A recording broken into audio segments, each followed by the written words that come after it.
रामायण में तारा की भूमिका एक बुद्धिमान व संयम से काम लेने वाली महिला की है।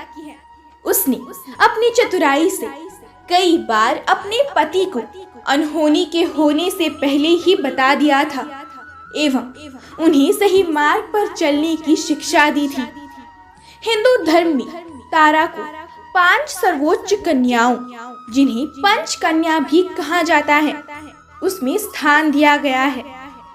आज हम आपको तारा के जीवन का संपूर्ण परिचय देंगे और साथ ही बताएंगे कि रामायण में उनकी क्या भूमिका थी। उससे पूर्व यदि आप इस चैनल पर नए हैं तो चैनल को सब्सक्राइब कीजिए और बेल आइकन को भी अवश्य प्रेस कीजिए ताकि हमारे नए वीडियो सबसे पहले आपके पास पहुंचे। तो चलिए शुरू करते हैं। सतयुग में जब देवताओं एवं दानवों के बीच समुद्र मंथन चल रहा था, तब उसमें से कई बहुमूल्य वस्तुओं की प्राप्ति हुई थी। उसी में से कई अप्सराएं भी निकली थी, जिनमें से एक तारा थी। तारा का विवाह किष्किंधा के राजा बाली के साथ करवा दिया गया था। बाली से उसे अंगद नामक पुत्र की प्राप्ति हुई। बाली का एक छोटा भाई सुग्रीव था, जिसकी पत्नी का नाम रूमा था। अब तारा किष्किंधा नगरी में अपने वानर पति बाली के साथ हंसी खुशी रह रही थी। कुछ लोगों की मान्यता के अनुसार तारा को लंका के राजवैद्य सुषेण की पुत्री माना गया है। एक दिन तारा को सुग्रीव के माध्यम से पता चला कि उसके पति बाली की मायावी राक्षस के साथ युद्ध करते हुए मृत्यु हो चुकी है। इसके बाद सुग्रीव किष्किंधा का राजा बन गया। फिर एक दिन तारा का पति बाली लौट आया एवं सुग्रीव को राज्य से निष्कासित कर पुनः वहां का राजा बन गया। अब तारा फिर एक बार किष्किंधा की प्रमुख महारानी बन गई। वह अपना जीवन हंसी खुशी बिताने लगी।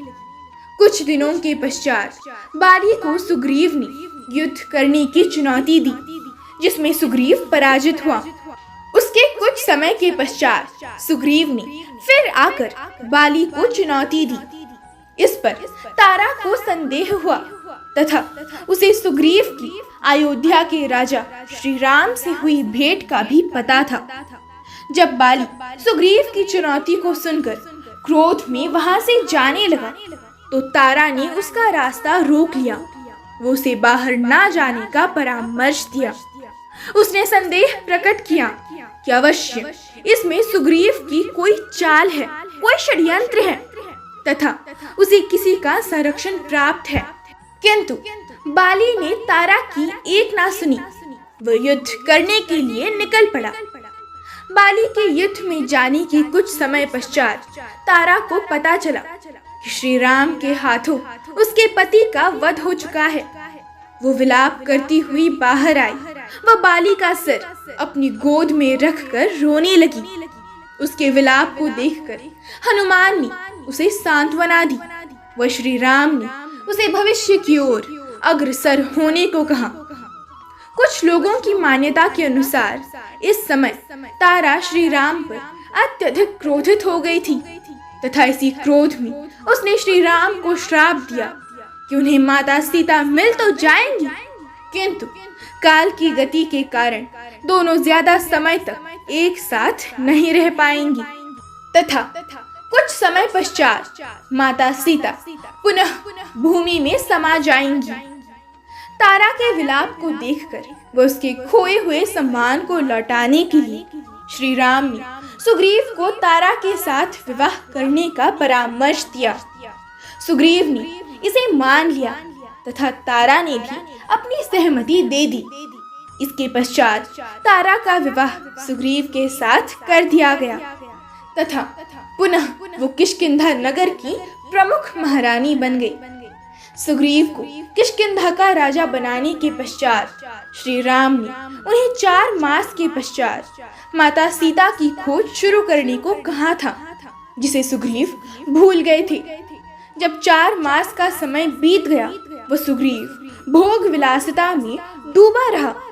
तब एक दिन लक्ष्मण अत्यधिक क्रोध में किष्किंधा नगरी आए। उनके क्रोध की अग्नि में कदाचित किष्किंधा नगरी जलकर खाक हो जाती।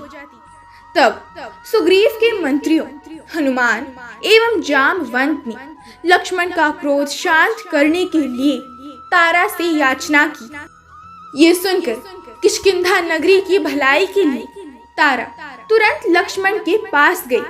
वह अपनी सूझबूझ से उनका क्रोध शांत करने में सफल रही। इसके पश्चात सुग्रीव ने आकर लक्ष्मण से क्षमा मांग ली।